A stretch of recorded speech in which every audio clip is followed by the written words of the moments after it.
सांगण्यात तर डोळ्यात पाणी येतं. ॲक्च्युअल इतकं पाणी येतं साहेब, सांगते मी. तुम्ही आता ॲक्च्युअल पाहिलं बघितलं असेल. राज्यात गेल्या 8 दिवसांपासून असलेल्या ढगाळ वातावरणामुळे द्राक्ष बागायतदार शेतकऱ्यांचं मोठ्या प्रमाणात नुकसान होत आहे. त्यातच काही ठिकाणी अवकाळी पावसामुळे द्राक्षांच्या घडामध्ये पाणी साचलं आहे, तर द्राक्षाच्या घडाला गळती लागली असून त्यामुळे शेतकरी हैराण झाले आहेत. रात्री साहेब इतका पाऊस झाला, 1-1:30 वाजेपासून आम्ही जागे. सांगताना खूप गैर सुद्धा वाटतं साहेब. इतके नुकसान झालेले बागाचे, टमाट्याचे, कांद्याचे, काय सांगणार तुम्हाला. आता सांगण्यात तर डोळ्यात पाणी येतं. ॲक्च्युअल इतकं पाणी येतं साहेब, सांगते मी.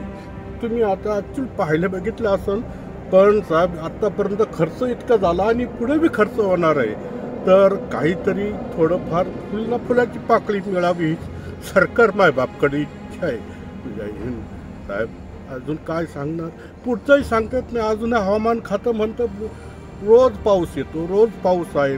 तेव्हा काय करावं शेतकऱ्यांनी बी सुद्धा अशी वेळ आलेली साहेब. काल एवढं पाणी झाल्यामुळं खूप द्राक्ष बागेत पाणी आहे.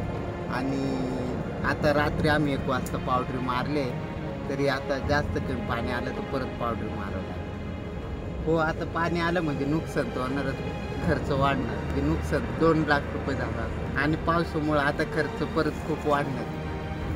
तर हातातोंडाशी आलेलं द्राक्षांचं पीक बाजारपेठेत व्यवस्थित जाणार का, याची चिंता सध्या या शेतकऱ्यांना सतावत आहे.